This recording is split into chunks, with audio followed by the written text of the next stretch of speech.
My name's Padma.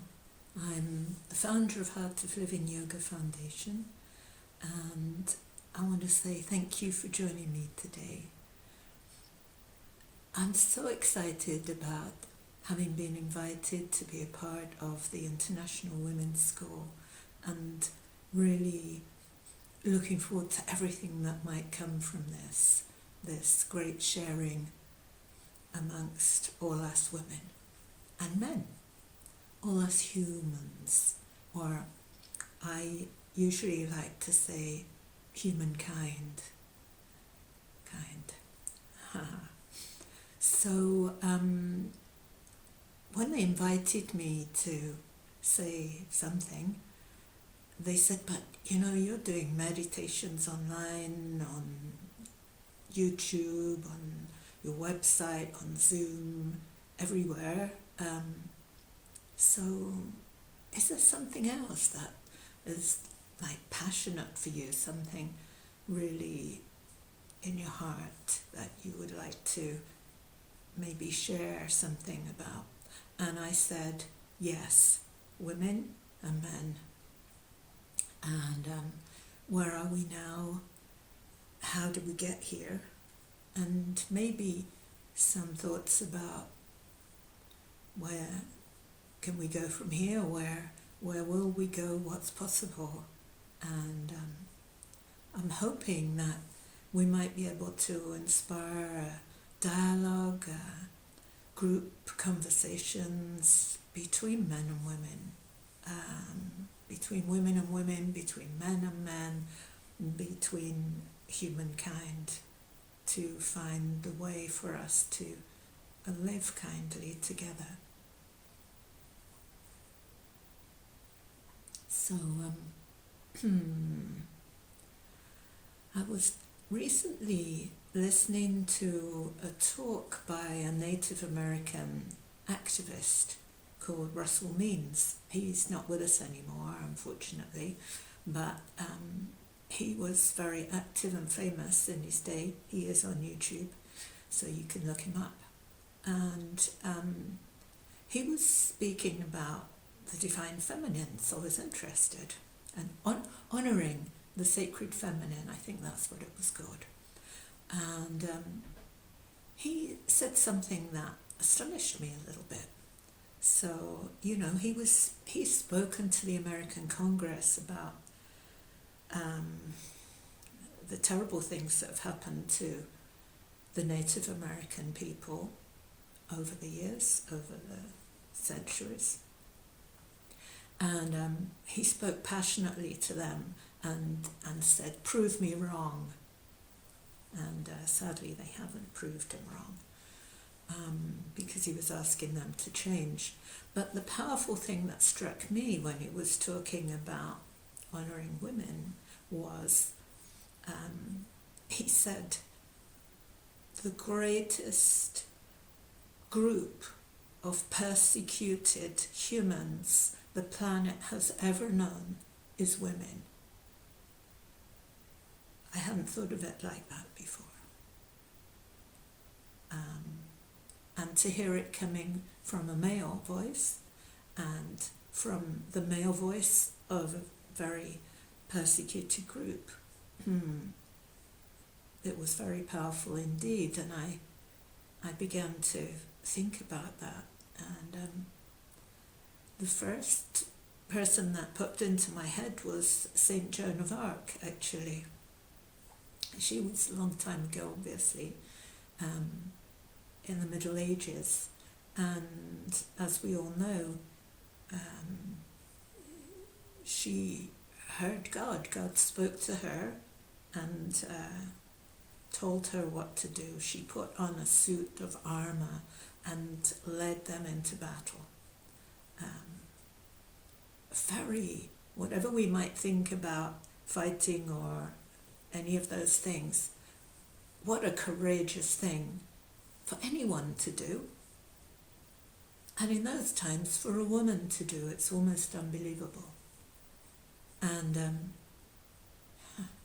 she was burnt at the stake as a heretic and as a witch. Later, much later, became canonized as a saint.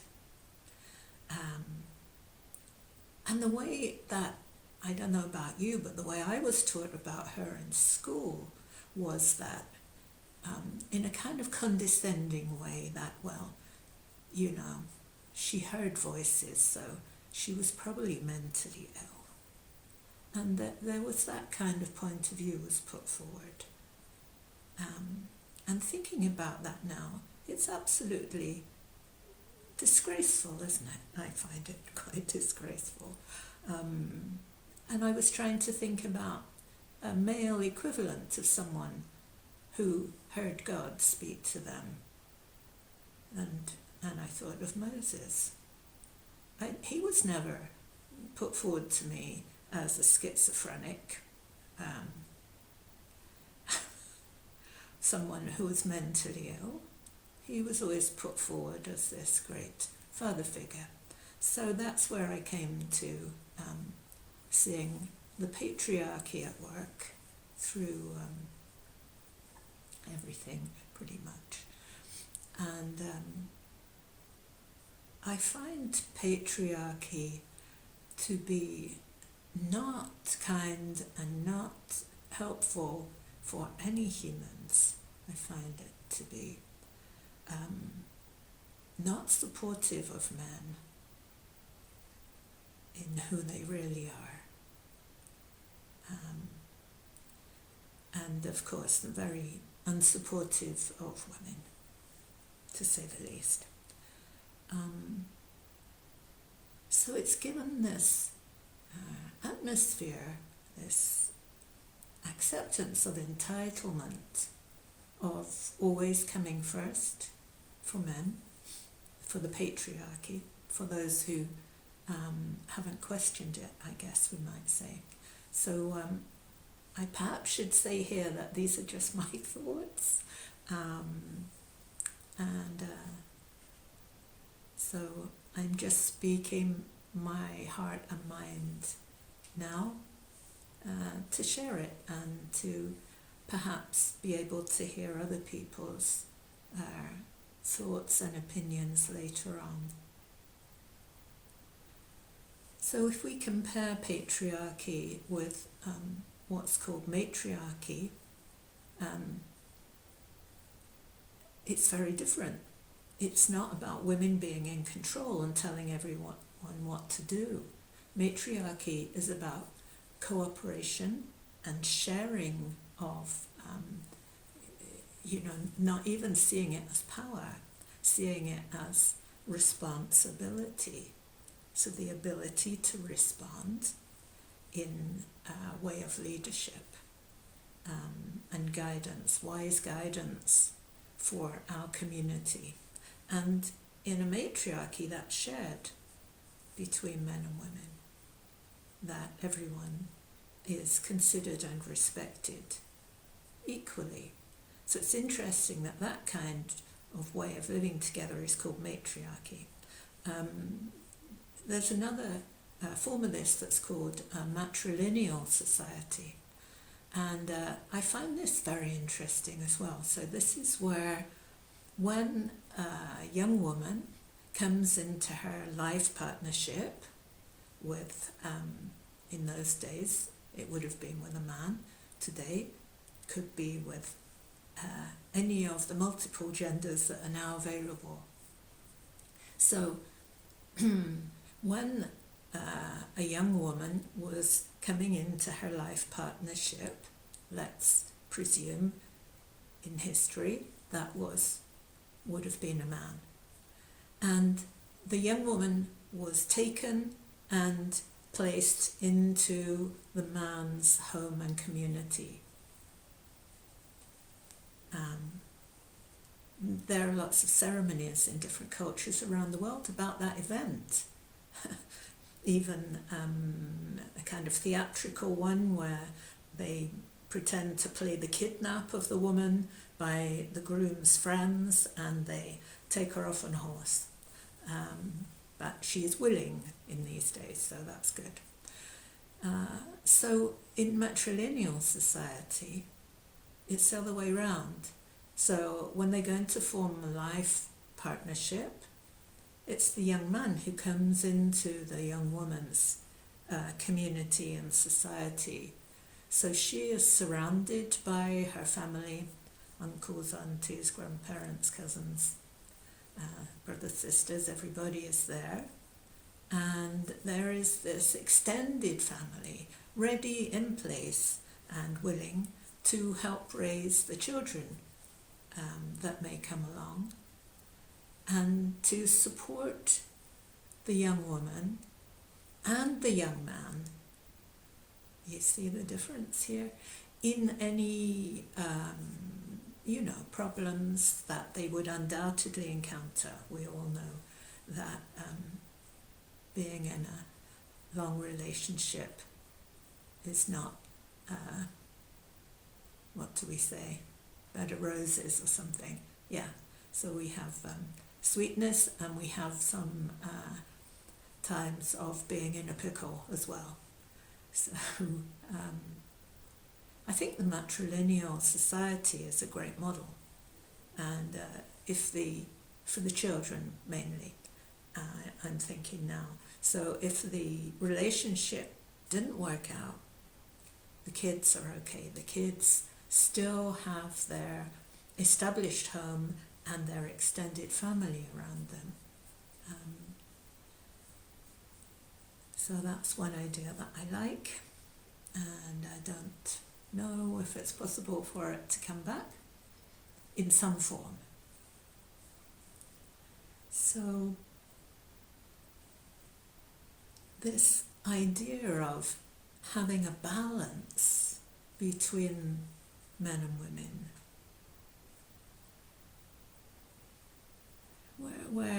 where have we lost that?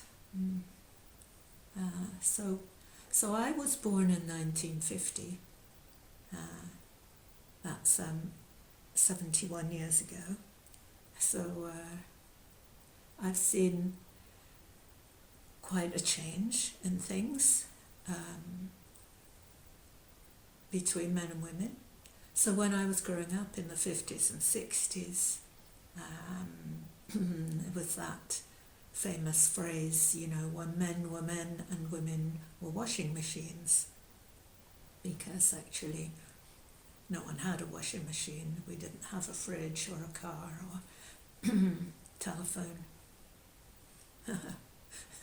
Not even a landline. That came later on. They did exist. They'd been invented. I'm not that old, but most people, where I was growing up, they didn't have one. There were call boxes that you could go and put your pennies in. And you could go into the call box and lift up the receiver and speak to an operator, speak to a human being who would help you if you were in trouble, and who could put you through to a number. So it was a very different time. No internet, of course, no need to say that. No mobile phones. And I would say that what we today call sexual abuse, and we didn't know it as that then, we thought it was what you had to put up with. We were told that's just the way men are, and you just have to get on with it, really. You have to find your own way to minimize it as best you can. So all the onus, all the duty of care was on the females. So I'm speaking as a young girl in those times. And so when we got up in the morning, we had to consider where we would be going before we got dressed. We had to consider our appearance and if it would be seen to be provocative to men, if it might be seen also as provocative to men by other women, because that wasn't good either. Then your support in that department would be gone.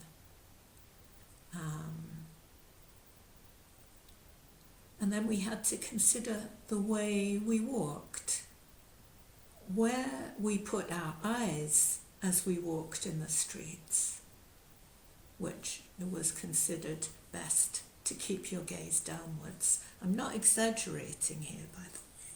It's even sounding a bit extreme to me, but this is exactly, I remember my teenage years walking along the street with my eyes downcast and hearing remarks and whistles and so on from men around, often quite older men. And sometimes, unfortunately, it would go, further than words. And there would be what we call today inappropriate touching. We used to warn each other about guys like that secretly, and trying to remember what we used to say. He's got a lot of hands or something like that. Seemed like that to us. And no one was ever complaining about this, because it's just the way guys are. That's how it went on.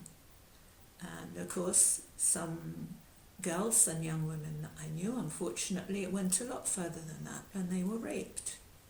And if they were not a virgin, they did not go to the police, went unreported.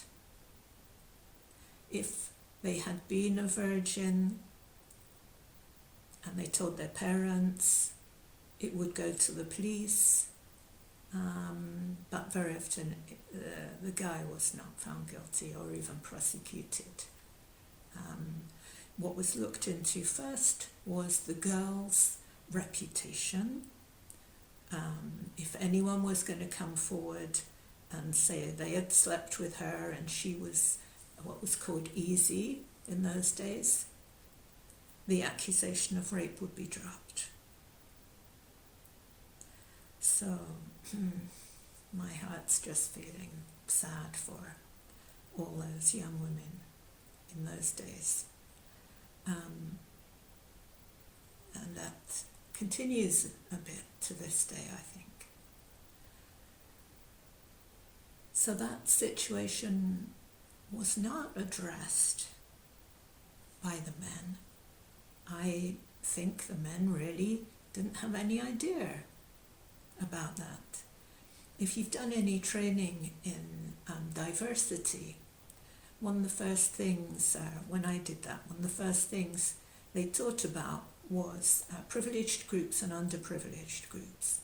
And it was interesting to see where you might be in a privileged group and where you might be in an underprivileged group. But the main thing that I remember was that whichever one you were in any group, so for instance being white, middle class, male, that's pretty much privilege there. And so being black, working class female, in those days in the UK, that would be underprivileged. But every privileged group has no idea that it's privileged. It doesn't see this privilege that is being told about. It's just the way things are. There is just this sense of entitlement because it's how it is, it's how I've grown up, everyone around me, this is the way life is. So that's the privileged group. And the underprivileged group feels completely disempowered, unable to say anything, just feeling the need to find their way through to put up with things. So, women have traditionally been in the underprivileged group, and that's what Russell Means was talking about. So he was saying there, the group of humans that have been most persecuted over all of time on our planet are women. So,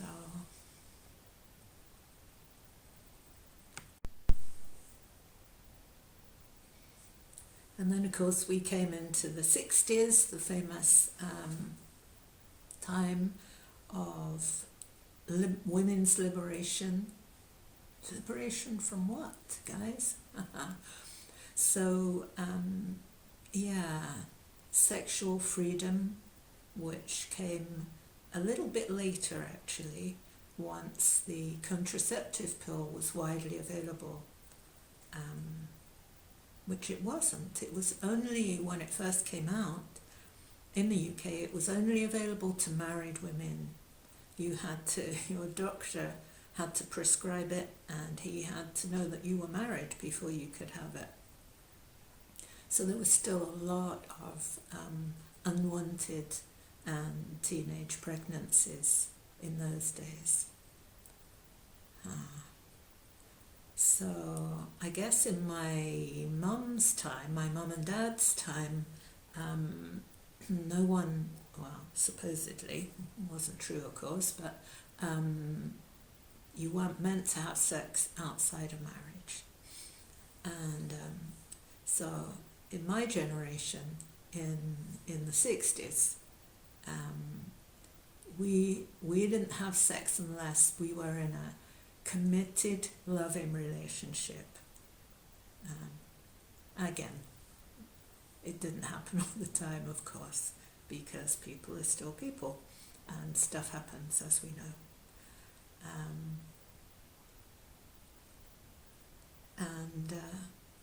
I hear from young women, these days, who sigh when they hear about that,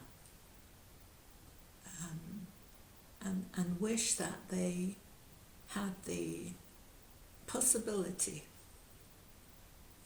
of social support for that, and they feel very pressured into having sex with guys, internet dating, and they have sex with the guy the first time they meet, and they don't really want to. They would, not all of them.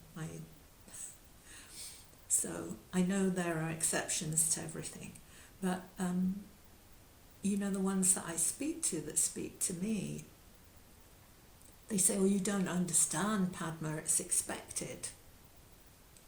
And I say, well, it was expected of us too, but we had, ways of saying, "On your bike, mate, that's not going to happen."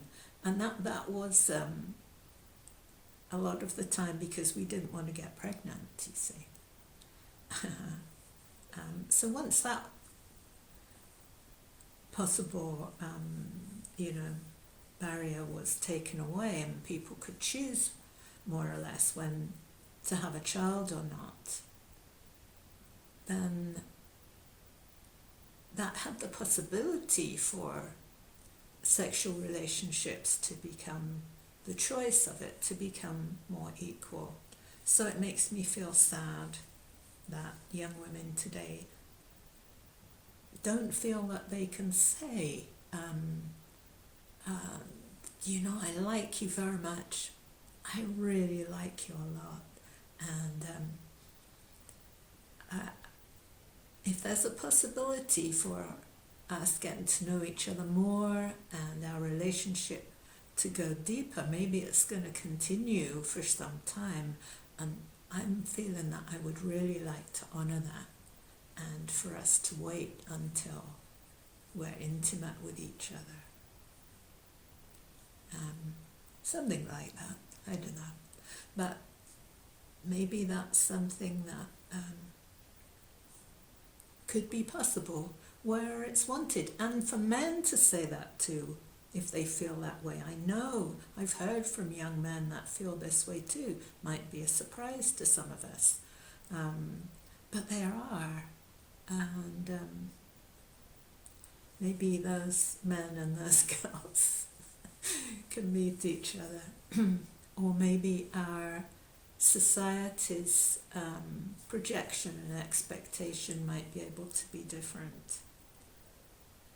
I'm feeling to also mention pornography a little bit, because it's become normal. And in my day it was something that people were embarrassed and ashamed about. They had to go to a shop and they would almost go in disguise to go and buy some magazines that were kept in a special place, not on view. They had to ask for them, or they got them sent in the post in a plain brown envelope. And as far as I know, it was only men. Women were not considered to be interested in anything like that at all. So today, of course, I'm boggled really when I hear from people I know that there are guys at work watching porn on their phone in work time, and their supervisor will come along and say, "Oh, what are you doing there?" And the guy will say, "I'm just watching a bit of porn." And they'll say, "Oh, okay, carry on with your work." It's not... I really struggle to understand this, but I hear from girls, young girls, things that make me very, very sad. Because they tell me that the young boys, so we're going to young ages now, 12, 13, 14 years old, and they tell me that the boys are seeing this porn apparently from about the age of 8, according to statistics. And when they come to their experimental age, where they want to try it all out in real life, excuse me, that's the only model they have. And so it seems like the girls maybe are not watching this, but the boys are expecting it all to be like a porn movie, which is all set up from the male point of view. That it's all about the men, once again. It is extreme patriarchy. And these young girls, they also have no other model, and they're doing what we did back in the 50s. They're putting up with it because they don't know anything else and they're not having guidance on this. And one young girl, she was about 13, and she told me, "Do you know how you know if a boy really likes you?" So I said, "Wow, you tell me, how's that?" And she said, I won't use the language she used, but she said, "Well, when you've had oral sex with him, he still talks to you afterwards, that's how you know."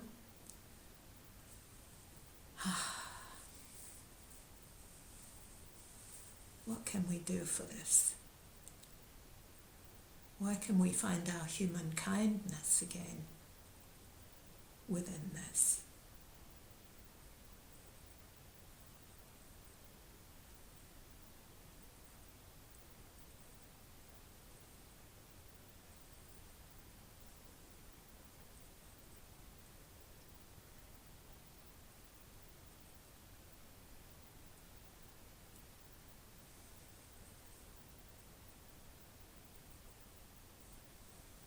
There are some pretty horrible statistics too about violence against women. And I think it's something like 95% of violence against women is perpetrated by men. Again, I think I've got these numbers right, but excuse me if I'm wrong. It's something like 77,000 women every year worldwide are murdered, killed by their partner. They are killed by the person they love. Something like 74 or 77,000, something like that, every year. And when it's reported in a newspaper, it says, woman murdered. The victimization of women even is in the newspaper. Woman murdered. It doesn't say man murders his wife. That's shocking to hear. Man murders his wife.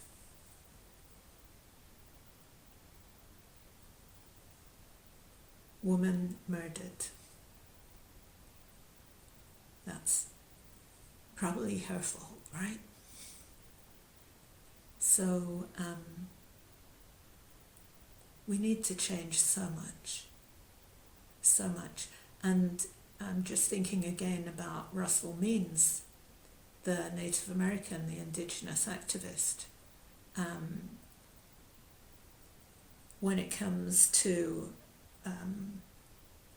murder of indigenous women around the world, I think it's 96%, 95, 96% of those crimes, so the ones that have been prosecuted as a crime, 95%, let's say, of those are perpetrated by non-indigenous men. Non-indigenous men. So we're talking about rape and murder. So we can know that rape is not a sexual activity, it's violence. It's aggression towards women. It's not about sexual attraction. Don't make that mistake. It's about violence. And when it comes to indigenous women, they are in two levels of the underprivileged group, you see. And so the ones who are in the two levels of the privileged group, the white males, they are the ones perpetrating this violence against those women, our lost and forgotten sisters.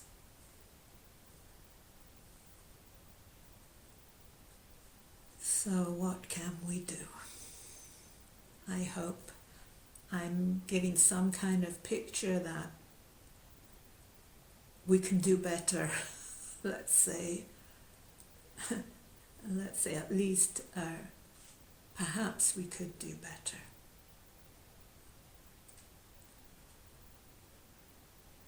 So in the 60s, women's lib, there were some great men and women who were seeing all these things.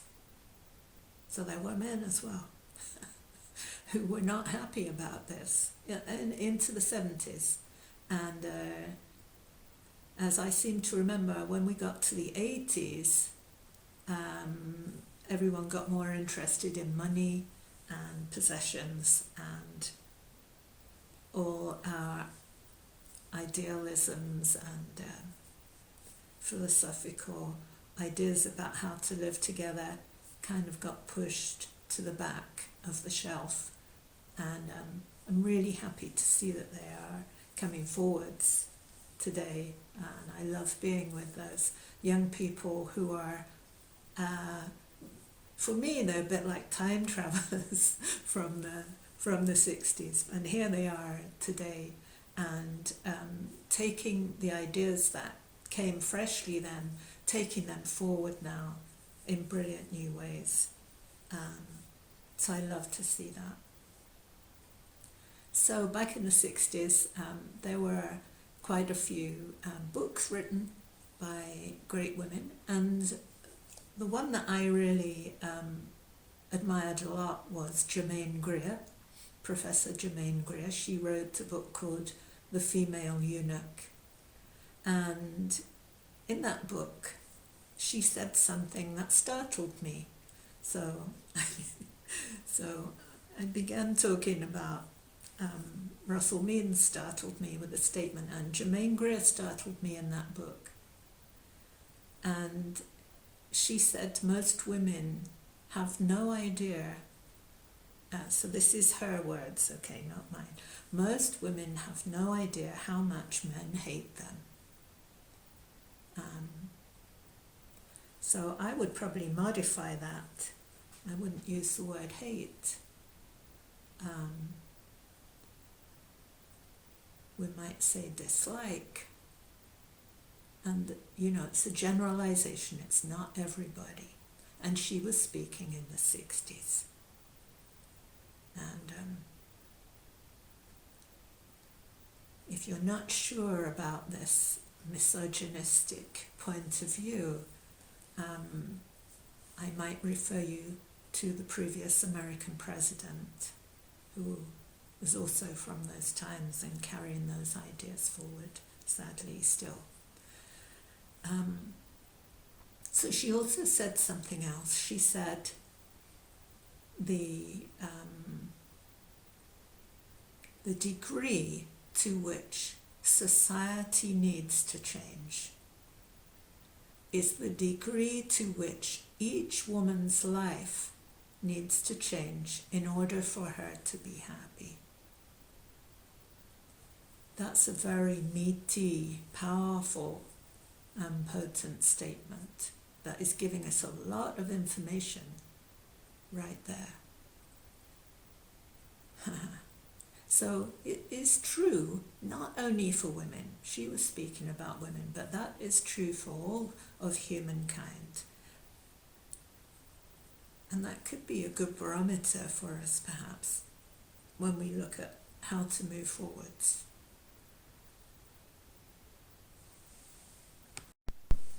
There's another great book called Women Who Run with the Wolves. I think every young woman, every girl should be given a copy of that book. It's really insightful. It gives you a lot of insight into your own feminine psychology.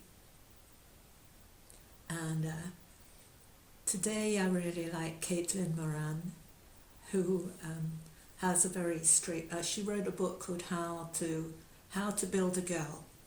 It's been made into a film, but the book is way better, of course. She has a really easy way, so young girls write to her and ask for her advice and ask, should I, my boyfriend likes, wants, or whatever, what should I do? And she has a pretty straightforward point of view. She says, just look at the thing. Are the guys doing it too? If not, no. So if it's something so what she's saying to them is, if it's something the guys want the girls to do, but, not the boys, that's not on. So the other thing I like that she said, someone spoke to her at a book signing or something and said, I like a lot of the things you say, but I'm not sure if I'm a feminist or not. And she said, it's really easy to know if you're a feminist or not. You put your hand in your pants, and if there's a vagina in there, you're a feminist. So she's very funny, as you can tell. And she has quite a piercing vision of things. So I like her too. So Germaine Greer said that men dislike women, and what I've discovered is that most men don't know that Most women are afraid of them. And when I've told men this, they are quite upset. And they say, "How do you think this makes me feel?"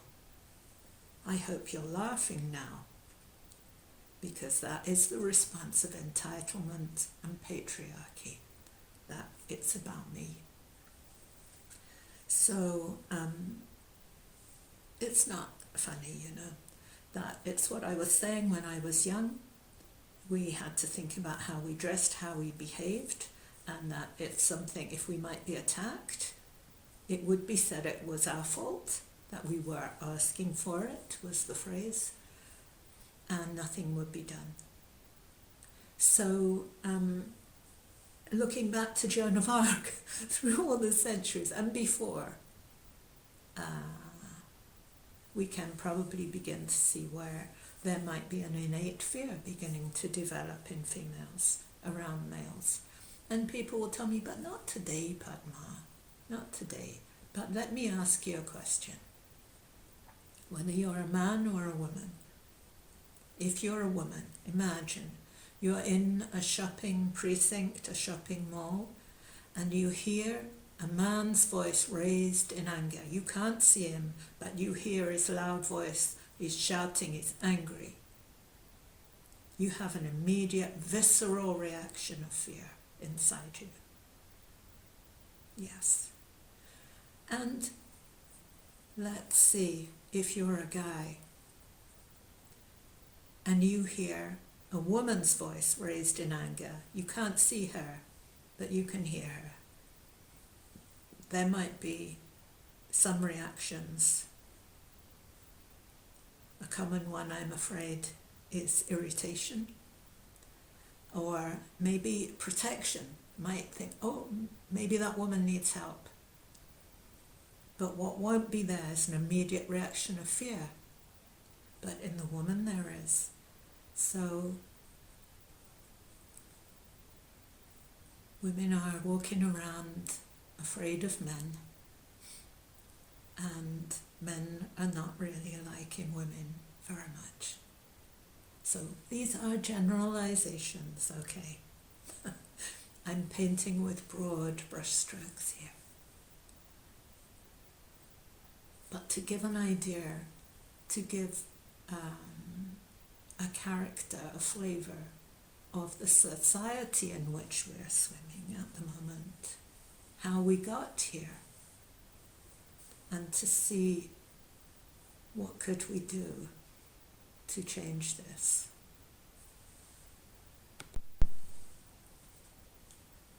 So I just want to mention another book. I think it came out in the 1990s, I'm not sure, and it was called The Grail Quest and the Castle. And it was an insight into male psychology. It was particularly focusing on that. And it was seeing the human yearning for the longing in the heart that every human seems to experience for something that we might not know what it is. We might have a clue. We might call it the spiritual yearning, or whatever we might call it, for completion. So they call this the Grail Quest, Grail as in Holy Grail. And they say that all guys are on this quest, and they are looking for the castle. And, it's based on fables, etc., obviously. And when they have an idea where the castle is, and they find the castle, and they had to go through all kinds of heroic adventures and so on to reach it, and then they have to fight their way in to the castle before they can begin their Grail quest. And in this book it says, women are born within the castle.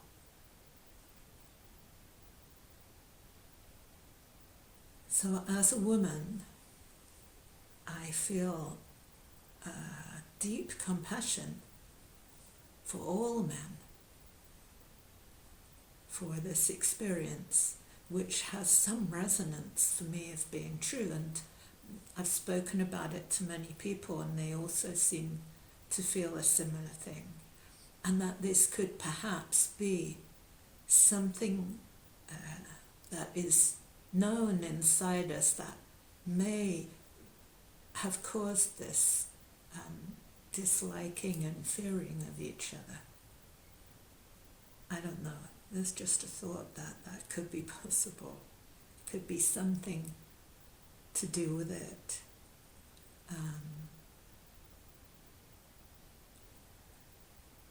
So I would like to share a story with you that I think also brings some light to this situation and some hope, hopefully. And so it's kind of going from the quest for the Holy Grail. It's a story about King Arthur. And one day he was sitting around the round table with his knights, and they were having glasses of mead and having a chat. And King Arthur said, "You know what, guys? What I always wonder is, what is it that women really want?" So I've told this story a few times in groups of men and women. And when I say that bit about what is it that women really want, and the guys who are present, I hear a little muttering like, "Yeah, that's right, what do they want?" So there's bewilderment here. And that also is leading to this situation that I've been describing. So, King Arthur, what is it that women really want, you know? Anyone here know the answer? "Oh, no, sire, no idea, me too. I wish I knew the answer." So that sort of conversation. And then one of the knights says, "But, my lord, I have heard of a wise woman in the far forest of our country, deep, hundreds of miles away, deep in the forest. She lives in a small cottage. She knows the answer to this question." And King Arthur springs to his feet and says, "Who amongst you will go and find this woman and bring me the answer to my question?" And Sir Galahad, the most handsome young knight, jumps up and says, "I will go, my lord. I will find out the answer to your question for you." And King Arthur says, "Well, you're a bit young, lad, so I think I'll come with you, just to make sure you're okay." So they set off through the forests and briars and fording rivers and all of that, all those adventures. And eventually they find the cottage of the wise woman, and they knock on the door, and this little hunchbacked crone comes to the door, very ancient, with a big hook nose and warts. Oh, you've heard of her before. Yes, she's always there in the stories, isn't she? Very interesting archetype indeed. Old and ugly female, okay, but also repository of wisdom. So she invites them in, and Sir Galahad asks the question on behalf of King Arthur. "We'd like to know, what is it that women really want? Can you answer our question?" And she says, "Yes, I can answer your question, but there is the payment for my answer. And King Arthur says, well, name your price. What is it? I have my purse of gold here. And she says, no, it's not money.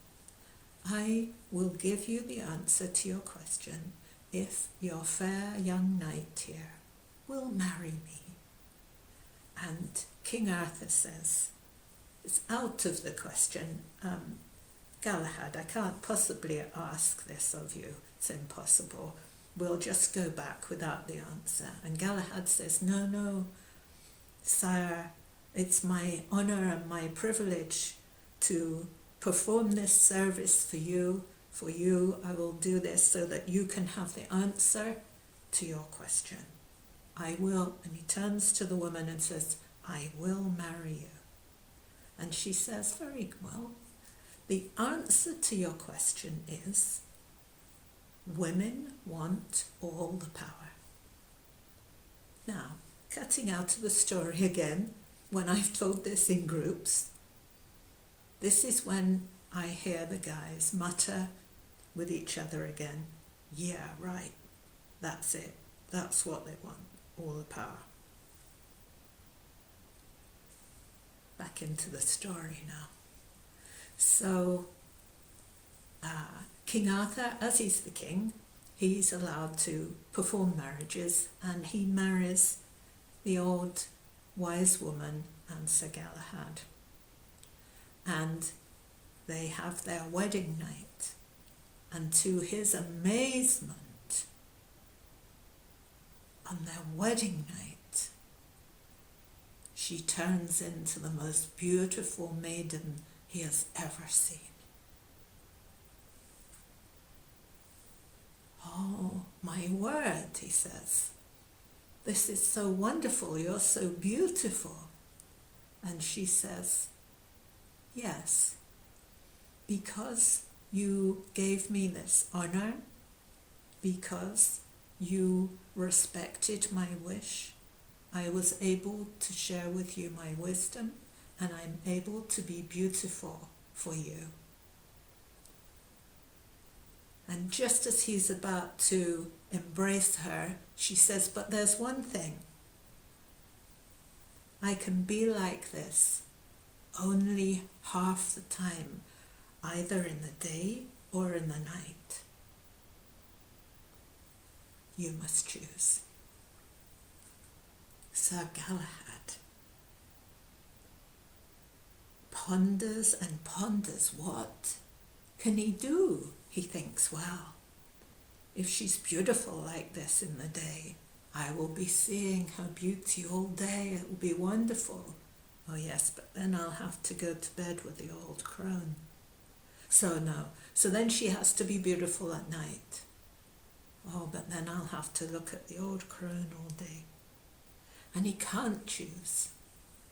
He doesn't know what to do. And in the end he says to her, you must choose. You choose. Whether it's day or night, it's up to you.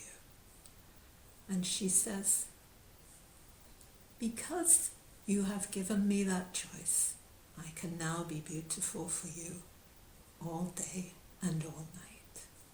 I can now stay like this. So, this is what the story means about women wanting all the power. It's not the kind of power that patriarchy is talking about, is expecting, about controlling others. It's simply the wish to be respected equally. As I was saying at the beginning, the whole basis really of matriarchy, this equal sharing.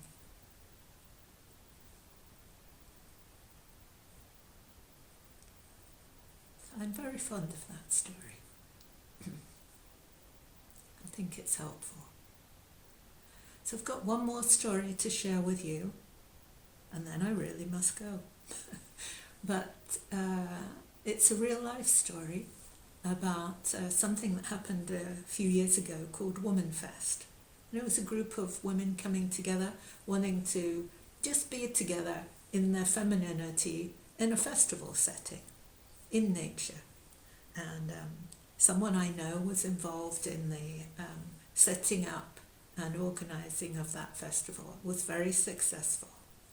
And the following year, the guys who knew those women decided, let's have a man fest. So they decided to have the equivalent festival immediately after the women's festival, which had been for a week. And so it was decided that they would use the same festival grounds. The infrastructure was already there, made complete sense. So at the end of the week of Womanfest, there was a handover. So the women had been on this land consecrated to the divine feminine for a week. No males were allowed. And there were 100 men who'd arrived at the beginning, I think about 100, waiting to have the handover of the sacred land. This was in the UK. So they were told, please wait here and we will come. So after a while of waiting, they heard a drum beating, ba-boom, ba-boom, ba-boom, coming closer. 2 women arrived, one beating the drum, ba-boom, ba-boom, and another one, I'm told, very queenly and in her power very much, we might say. The word power has such negative connotations. In her essence of her divine femininity, that's how she was. And she walked into the group of men, and without looking at anybody, she said in a clear voice, "Why have you come?" And lots of different things were shouted out, and none of them were what she was hoping to hear. And she said, "I will return." And the other woman beat the drum, ba-boom, ba-boom, and they left. And so the men had a deep discussion between them. Oh, they're coming back, and so we should try and work out what the answer is. They're looking for an answer. So they talked and talked. And then after about half an hour, ba-boom, ba-boom, the 2 women came back. Again, the queenly, divine feminine woman said, "Why are you here?" And as one man they shouted out, "Consent." And the woman said, "I will return," and left again, ba-boom, ba-boom. So they didn't get the answer that they were hoping for. So I think I have an idea of an answer, but I'm very interested to hear anyone else's. I'm not going to tell you my idea, because I'm very interested in the possibility of hearing other people's ideas of what the answer might have been. So they didn't go through the rigmarole again.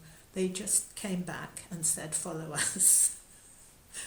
And they took the men into a huge sacred space where the women had been chanting and dancing and praying and performing all their womb songs and all their feminine mysteries, sacred mysteries together. And they brought the men into this space, and the space was filled with women. Not all of the women. There were a lot of women who apparently refused to be in the space with the men. That's sad too, but we honour we can understand surely how they might feel that way. But the men being brought into this space, I'm told, were feeling nervous. They didn't know what was going to happen, and they were very aware of the power that had been generated, I'm using that word power again, of the sacred energy, the intensity of the sacred energy that had been raised and generated and contained in this space during this week of the Festival of the Women. And so they came in, and they were around the edge of the circle of the women, the men were, and the women began to sing their womb songs and their invocation to the Divine Feminine. And I'm told quite a few of the men were shaking and reached out their hands to each other to hold hands, because they were feeling such a powerful moment, a potent moment.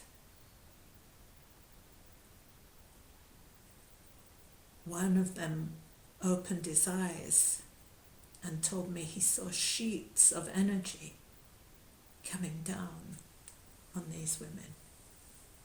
Quite impressive, isn't it? So the men felt very honored, in fact, to be allowed to be present for this. And the ceremony ended, and the women welcomed the men to the sacred space, and they all went out from the space.